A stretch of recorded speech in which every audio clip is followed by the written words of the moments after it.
What's good, people? We got another episode here. In space here with Chris Connor.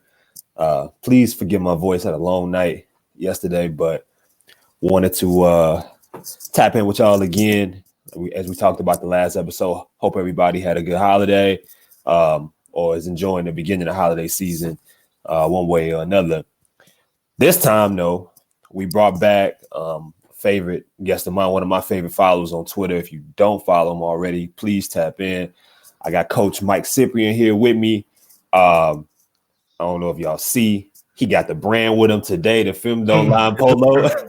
You told me, man. You told me I had to get it up, baby. So I'm like, let me go ahead and get it cracking. Good, man. You're gonna have to let the people know when it's time, when they can tap in, purchase some products, man. But how you doing, bro? Good, man. Good. Got the last of the Thanksgiving leftovers out the way. You know, once you get to that 3-day mark, you gotta get rid of it. Dog. That's what my girl said.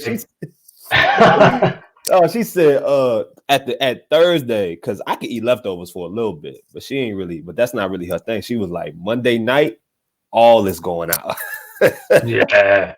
Yes, indeed. Because my mother-in-law, she's Jamaican, man. She cooks her behind off. She was like, yeah, Mike, we're gonna cook something before we leave tomorrow. And I'm like, shucks, you gotta find out what to do with the Thanksgiving stuff. So I'm like, we gotta freeze the stuff and something getting frozen. We're not tossing everything. Toss that nasty mac and cheese. Mac and cheese is terrible. We're gonna have a different conversation before it's said and done about that comment that you need to at least be seeing a preliminary hearing for it. But that's neither here nor there. This episode of In Space, as always, guys, is brought to you by DraftKings Sportsbook, home of the 5 for the 150, man. If y'all haven't signed up already, please do. It's an easy way to win some free money. The code right there is at the bottom, BOOT.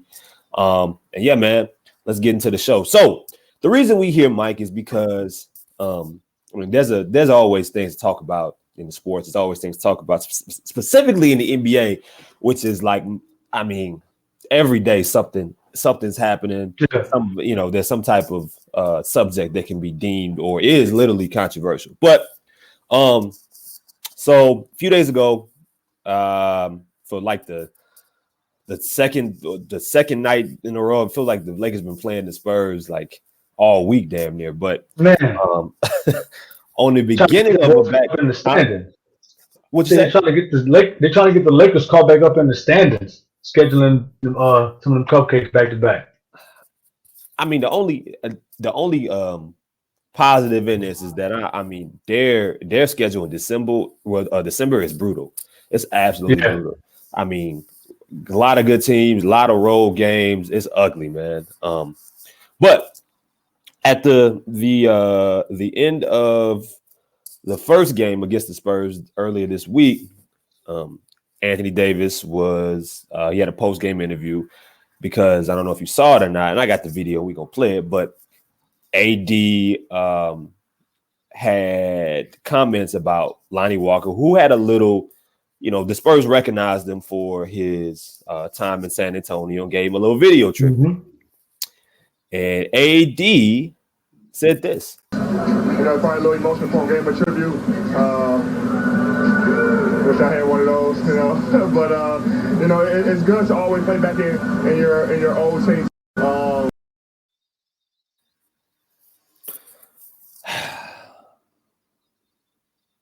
Mike, you start. You give your comments. I can talk all day about this, but go ahead.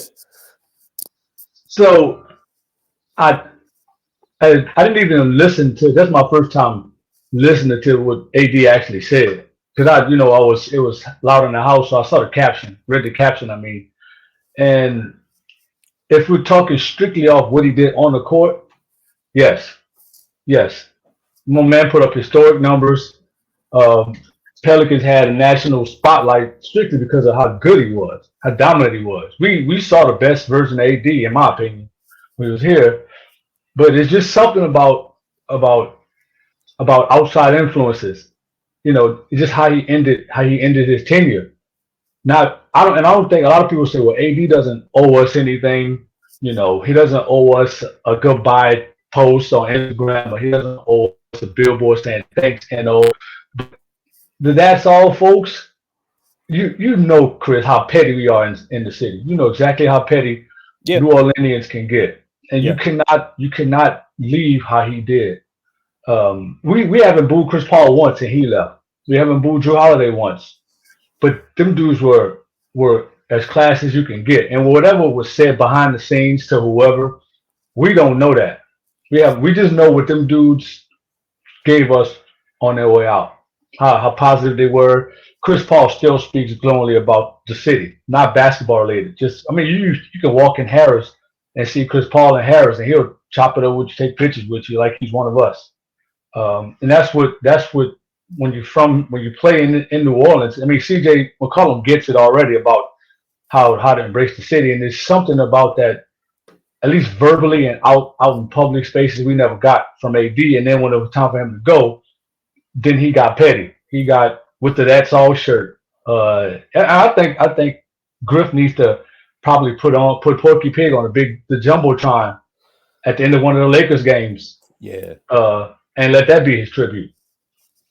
So, ironically, Coach, I mean, I'm of the mindset that, and I've been thinking, I felt this way for a while when it came to Anthony Davis. I was of the mindset that a lot of people should let a lot of that pettiness and stuff and revolving him go.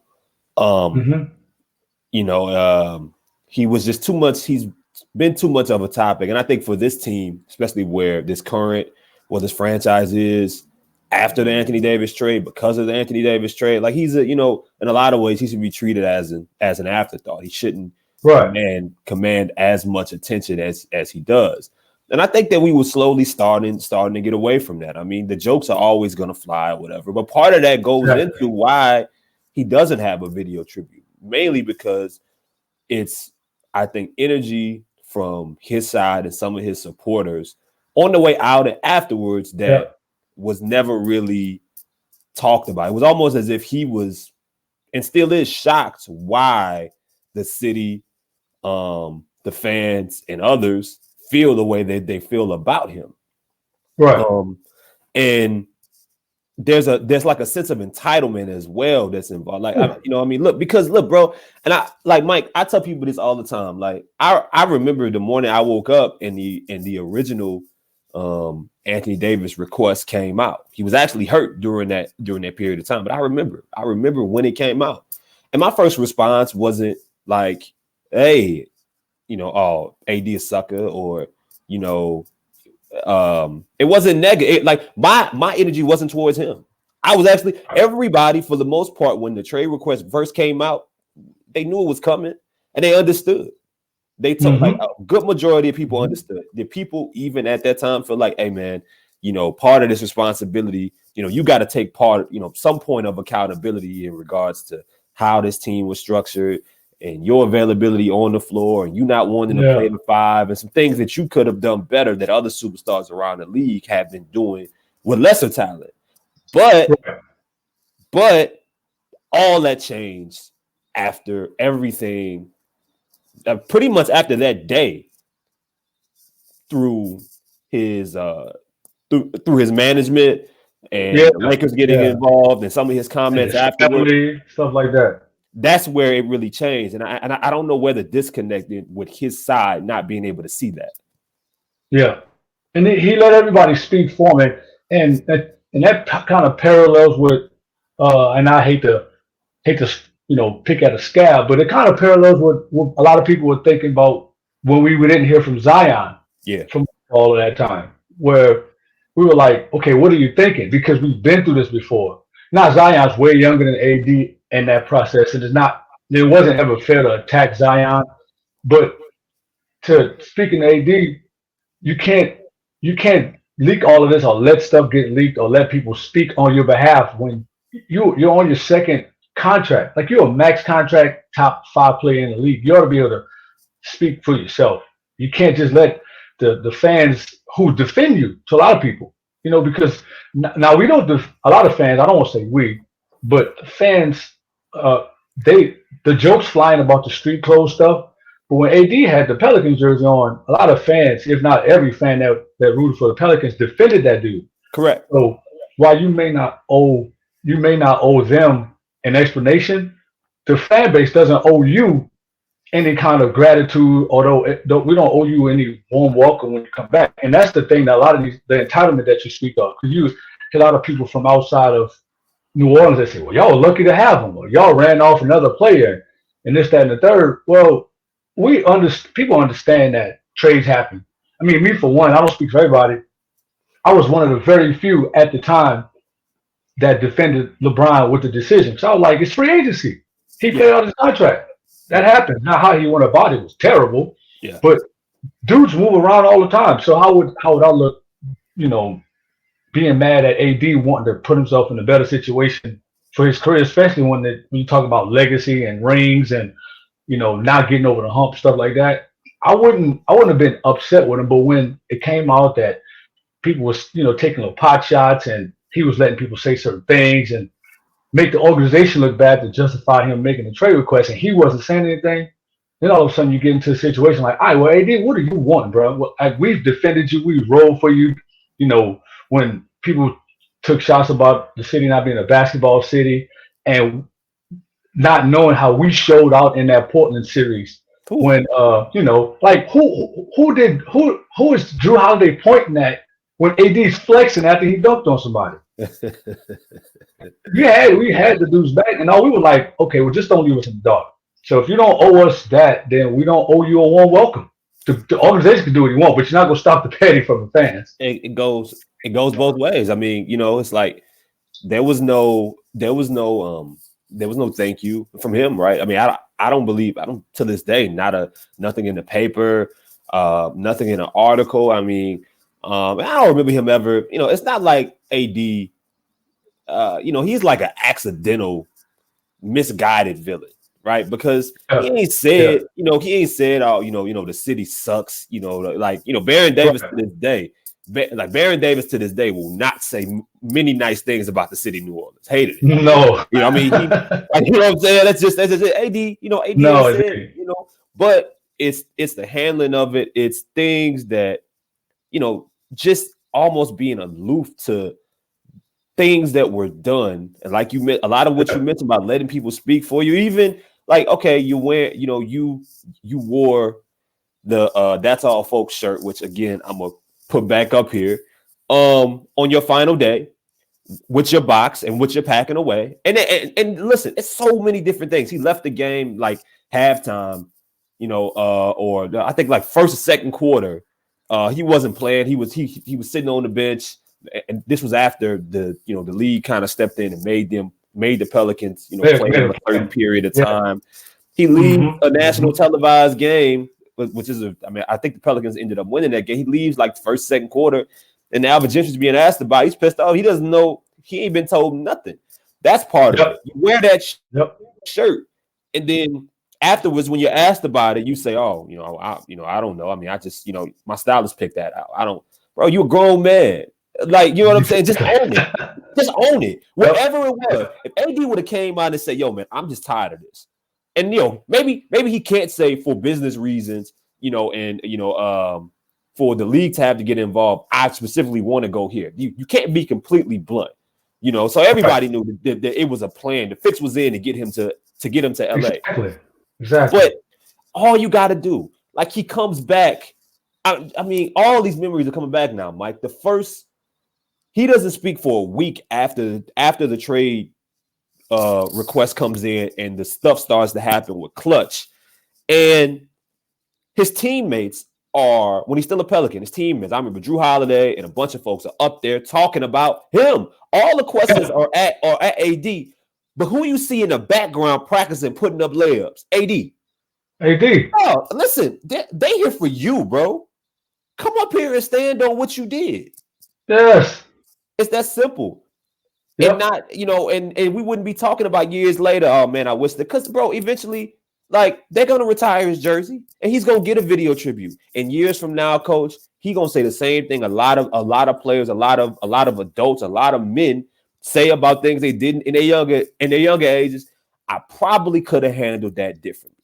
Exactly. I wish it would have went better at the time. I wish both parties, because he'll still find a way to say something about the Pelicans would have did something better or something that instead of just taking all of the blame on himself or all of the accountability, like you said. Yeah. And that's a shame too, man, because most fans in these instances side with the player. Just think about what was said about the organization through this time and basically until maybe about half a year ago when AD kept getting hurt, and all of a sudden people in LA were like, "Oh, that dude really is street clothes." we New Orleans didn't screw up, but think about it. You know, our front office was in people. They just now stopped talking about how associating David Griffin with how Anthony Davis's tenure went here. Like David Griffin came in on the tail end of that, and he was still taking bullets for how AD's tenure went. You know, about the city not having certain things that marquee players don't have. About us not ever being a playoff contender, not being, you know, taking basketball serious, about the infamous staff and having to share the same training staff and same front office stuff. Saints. You know, all of that was tossed. All those grenades were tossed in our laps to justify why AD was handling it by people on the outside. But internally, all the fans wanted was just keep it 100 with us. We know Chris Paul left, and again, we still welcome him with open arms. I mean, Eric Gordon, I should say redacted because we don't really speak that name around these parts. Him and BD, we don't. But BD's time was short here. And I don't know that BD really took a dump on the city. He just like, nah, that's just not. He's from the West Coast. I've been to Oakland. My best friend stays in Oakland. And I've been to Cali a crap ton. Yeah, Cali's where it's at. So if I'm born and bred in Oakland and I play for the Warriors, of course I'm going to compare New Orleans to Oakland.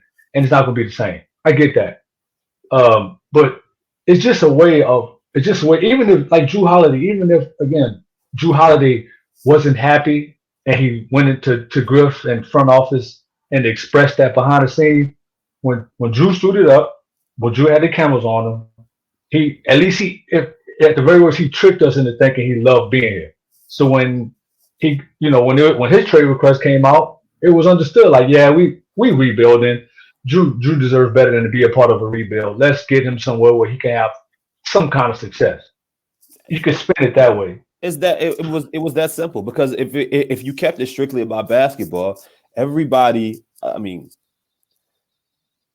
I feel like most people should completely side with AD wanting out, you know, I mean, or AD wanting to be in a better situation. Yeah, like you said, I mean, it's not, I mean, and we learn this all the time. It's not what you do. It's typically how you do it, or how that message, how you look to communicate the message that you're trying to put forward. And that was the issue. Everybody, I saw so many people on Twitter. It was night and day. That was trying to figure out, all right, where to go here. And the conversation was about Dale Demps and, the Bensons. Like that's what the conversation was at. It wasn't about AD until some of these other things started to happen. It really had nothing to do with basketball, to where everybody started to turn on him and sour on, anything positive that he had done the previous 6 years. So, right. But yeah, man, I wanted to, I mean, that did lead me. And I mean, it's going to be, we're going to, pretty much kind of wrap up after this, but I did want to go into who you would give a video tribute to of the players that have been a part of the Pelicans organization over time. Like if you could pick, let's say, I don't know, four players. And some of these guys that you're going to name, I believe already have had video tributes. And, like I know that there was a conversation about when the Pelicans redid the practice facility and some of the things, even at the arena, you don't see Chris Paul's picture in with some of those classic teams, but that's because he hasn't retired. He's still an active player, right? So they only put retired players up there. One day he will be up there. His jersey will be retired. Everything like we're clear with that. But Mike, if you had to give a few players video tributes, since AD obviously isn't going to get one anytime soon, Who would you pick from Pelicans history? Pels history, I think Ryan Anderson needs to get some flowers. I thought next to AD, he had some big moments, made some big shots for us. It didn't always go well, Yeah. but he's one that I like. He seemed dependable, um, but it's just he did. Again, like the timing with guys like him is just totally off because just put Ryan Anderson and his shot making and his ability to stretch the floor on this Pelicans team right now. Would he'd do great things. So I just think the timing was bad. I know it's not the same color with same franchise. Got to give my man Tyson Chandler. Once I do think that I don't know that his number will be retired, but Tyson has some real good moments, some real good games for the Pels, and he kind of him and Chris. I mean, his name got here for what he was, what he did for the rest of his career when he left here. You know, I was happy when he won the championship with the Mavs because I think if David West doesn't blow his knee out, who knows what happens with the Pels in the playoffs. Yeah. I think Tyson Chandler deserves his flowers. And I not to say that he didn't get them from the organization, but I can watch one from him. I can watch one from David West. And Ryan Anderson, I'd probably pick those three. And like you said, you know, the ones who I'm thinking about, Josh Hart, Drew, all of those guys, you know, got their due from the organization. Of course, you know, I'm already ready for BI's tribute, and he still hasn't finished his career with us yet. So right. But Ryan Anderson, David West, and Tice. And I'm kind of partial to the Hornets players because I was working at Acme Oyster House, the team. Just finished my senior year in high school at Coin, and I was working at Acme Oyster House just to save a little bread to go to college with. And there was the welcoming party at Acme on the top floor, and I was like, "Yo, we about to get a basketball team." So I love the Pels, but I'm a Hornets man. I'm partial to the Hornets. I'm partial to those players. Now, you know what, and I like what you said about Tyson because, like, I mean, you're right, man. Tyson's career changed. It changed coming to New Orleans. People got to remember, like, Tyson was supposed to be one of the best prospects we had ever seen. Right? Yeah. And coming out of high school, and he goes to the Bulls, and you can see like things are taking time for him, right? It just he wasn't the individual player that I think a lot of people wanted him to be. It was going to take time, and then you connect him with Chris Paul, and everything changes. And I mean, it changed for Chris Paul, it changed for Tyson, and then it helps both of them like later on in their career because, you know, how good does DeAndre Jordan become with the Clippers, Chris Paul without Chris Paul, right? But without you seeing Tim and Tyson for so many years, right? Right. Yep, I agree. It just continues like that athletic, rangy center.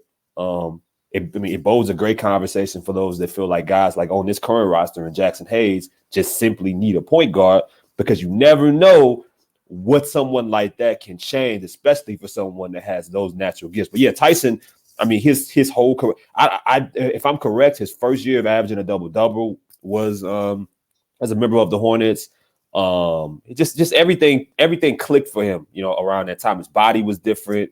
You know, he got an attitude, man. Yeah. Playing next to David West, I think he got some attitudes. I think Chris Paul and David West kind of helped shape him, like help him develop a character, bit of an identity. He didn't have to think as much offensively. He's like Chris Paul, like, look, just catch the lob and finish the play.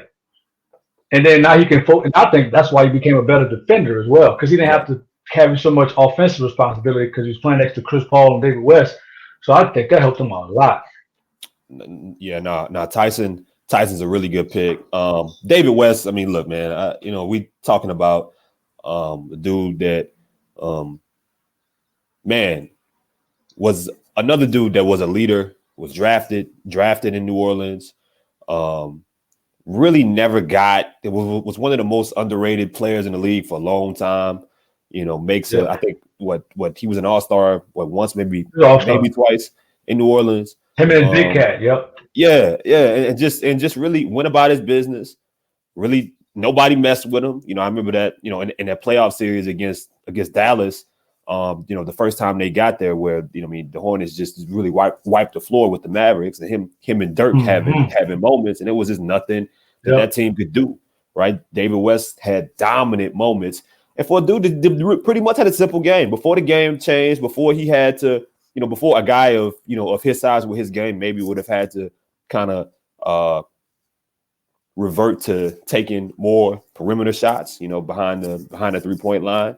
I mean, man, he was simple. Pick and pop, grab some rebounds, work out the post, fadeaways, fundamentally sound, and was a leader and a tough dude, and somebody who I think embodied what fans of a New Orleans fan would like. Somebody who just is gonna get it out the mud every night. He was dependable, and until, like you say, until he blows out his knee.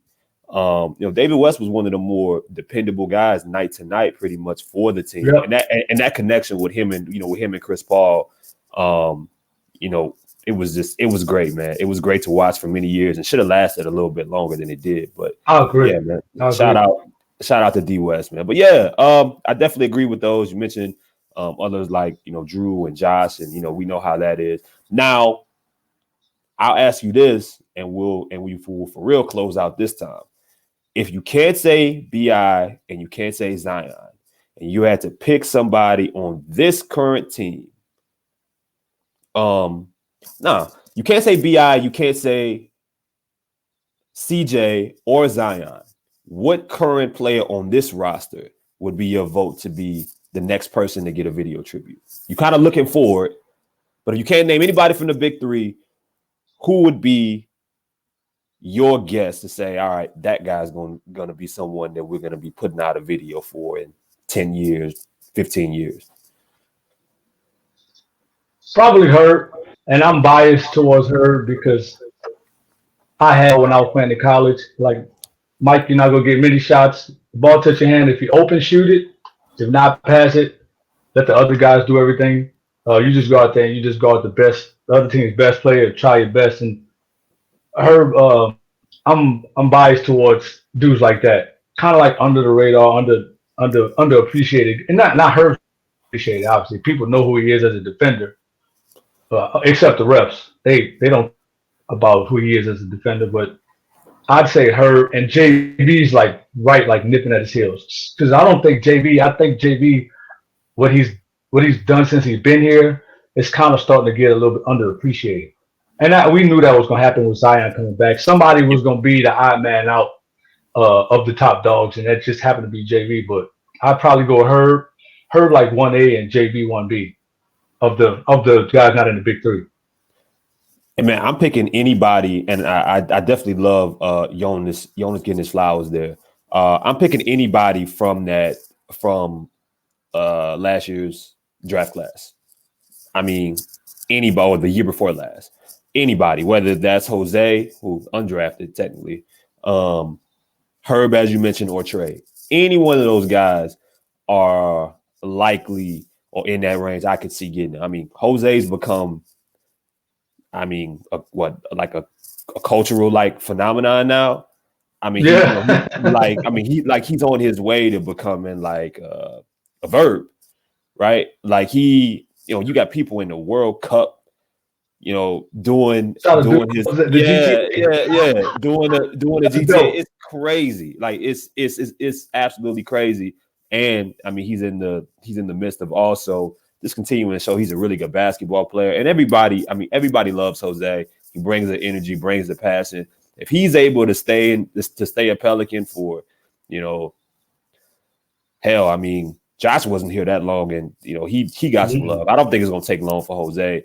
And Trey's one of those dudes that I think Trey has a chance to be a Pelican for 10 years. Like Klay Thompson died, actually. Yeah. I think he's one of those dudes that is going to, there's not going to be any question about what he's worth on the market, what you got to pay him to keep him. Everybody's going to want him. He's only going to continue to get better. Dude comes from a really good family. Yeah. I mean, good personality, doing good stuff in the culture. Really likes the city, and has like star potential. I don't know about I don't know exactly how far, but Trey could be a star, dude. So I mean, I see a dude that like I think how Miles Bridges has like really went from, all right, that's a nice role player, to wait, he might be a star. No, not Miles Bridges. Mikal Bridges. There you go. Mikal Bridges. Yeah. Oh, Phoenix. Yeah. In Phoenix. Like his game just continues to go from like year to year. Like, okay, he's really good. He can help you in spurts. He can help you in certain areas, certain matchups. To wait. Every night, that dude might be one of the best players on the floor. And it's not really talked about. It's not really being talked about enough consistently. But I see like Trey, year from now, 2 years, it's just going to happen. He's getting his flowers now, but as he continues to add to his game and get more comfortable and he gets more and more opportunity, I think that dude is going to be looked at, especially still being a third, fourth, fifth option, similar to what Mikal is right now. We're going to be looking at him. They may not be the same player. I don't think Trey's going to be the defender that Mikal is. The defender, no. Right, but I see that kind of like pattern for Trey. But they're the same, like they're what NBA wings and perimeter players are. You know, 6'7", pushing 6'10" at the Trey. Long range and can stretch the defense, but they've added enough off the bounce where they can get, like Trey can get to his spots. And then look, Trey not get you associate most shooters with they can't put it on the deck more than three dribbles, and when they get to the paint, they're not great finishers. Well, Trey's get to the paint and he's putting guys on posters. Yeah. So that adds to star quality too. When you can make the big shots from 4 feet behind the paint, but then when you get inside the paint, 4 feet behind the 3-point line. I'm sorry, but then when you get inside the paint, you can put somebody on the deck. In the body bag. That gives you star quality because that gets everybody tuning in every night to see. Oh man, Trey's lined up 5 feet behind the 3-point line. He can really shoot it from deep. Oh, and by the way, he's rising above everybody when he gets to the cup. So, but Bridges is the same. Now Bridges isn't as prolific a 3-point shooter, but he can make shots from that area. But again, he can also do damage and put people inside the rim when he gets to the paint. People like to see that. They're getting passing lanes. They're running the fast break. They're highlight dunks, stuff like that. People want to see that. So when we talk about those guys having star power potential, I think that plays into it. Right, because certain players that get drafted as quote unquote role players, I think once they get past a year or two, especially if you're on a good team, you start to you reach this purgatory of sorts in regards to how a team views you, to where you're so valuable, whether it be if we're talking size, athleticism, ability, personality, like with whatever intangibles, you're so valuable that, and you fit whatever would come in, we can't trade you. Right.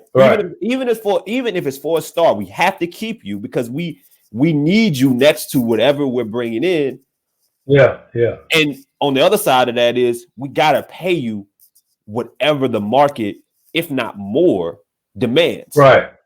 So I think that's where Trey and guys like Mikal, that's why when those Kevin Durant conversations would happen, mainly with Phoenix, I was like, it's like, damn, I was like, man, if I'm Brooklyn and you gotta do this, if there's a chance to do it, I'm cool with that.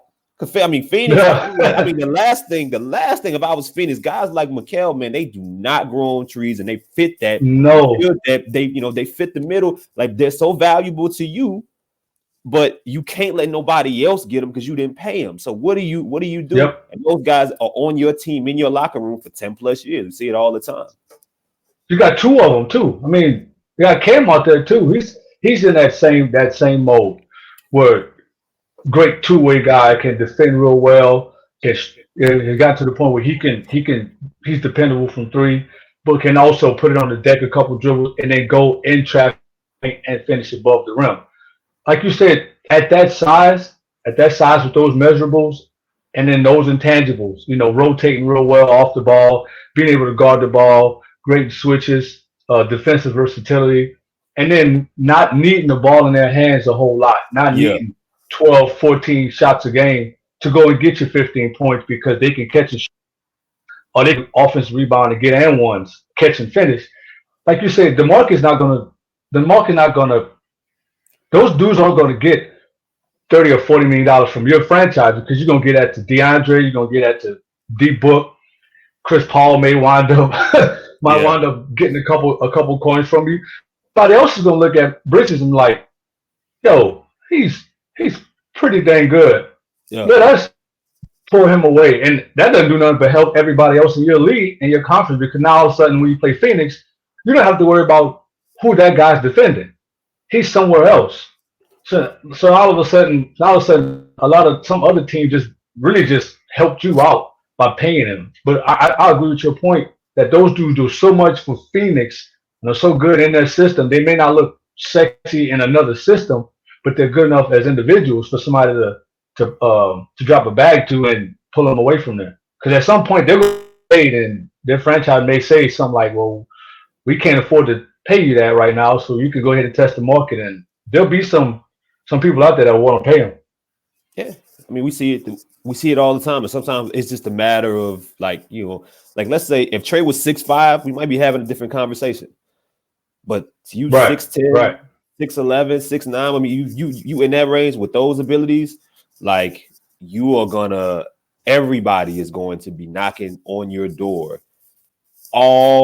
Every other team in the in the NBA can use that kind of guy, and they're invaluable and should never really have a reason to ever leave unless whether we're talking injury or just time runs its course. But that guys like that, man, they gotta stay attached to what you're trying to build for years to come. So, but yeah, man, that's definitely a good conversation there, man. Coach, I appreciate you, man. Sunday, we're about to in November here. Is there anything you got working on? Anything that you got coming next? I'm seeing that you're doing basketball communication breakdowns, which is beautiful. Using the language, making people smarter. I hope that those continue. But anything else that you want to mention before we leave here? Yeah, doing an evaluation camp. Buddy of mine, coach at Oak Forest Academy.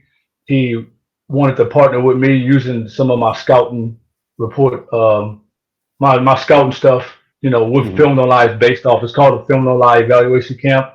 9th through 12th graders on the North Shore at Oak Forest Academy. It's going to be at Oak Forest Academy, but we're capping it out at 25 hoop. It's just an opportunity for us, myself and a couple of buddies of mine who are also trainers and evaluators. We're just gonna put the kids through basically combine type drills. Let them play some 5-on-5, the shuttle run, vertical jump, closeout stuff. Let them play small sided games, 2 or 3, and then get some 5-on-5s in.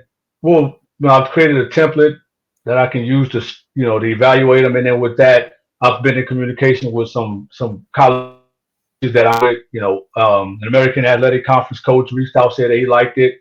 NAIA head coaches, Division II head coaches, Sun Belt Conference USA coaches have reached out and said that they liked it. So we pull enough talent out of there. I told those guys that I make sure that those kids who are at that level. Now, I'm not going to say, hey, Chris, you're an NAIA guy, but I'm not going to send your stuff to a Division I guy.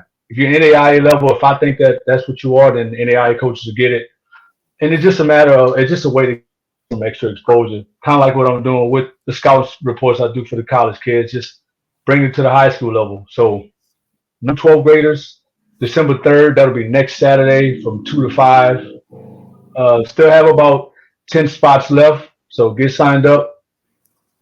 Ready to make it happen. That was a terrible promo, Chris, but I appreciate it. Listen, man, that's all right, man.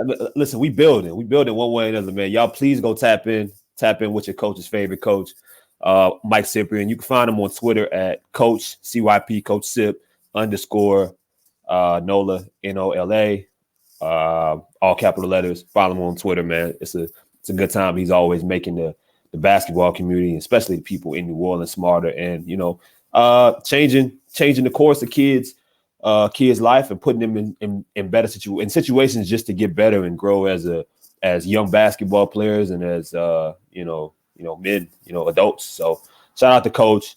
We're gonna do this as often as possible. If we can make it happen once a week, we will. Y'all continue to follow and see what we got coming up. But appreciate y'all. Appreciate DraftKings Sportsbook as always. Buku Media, Chris Connor, In Space. Y'all like, subscribe, share, because we're gonna overload with as many as, especially as it continues to get colder outside. I ain't gonna have nothing else to do, man. In Chicago, man, it get cold quick, dog. So we gonna flood the streets, man. So, but yeah, appreciate y'all. You were In Space. Now you out.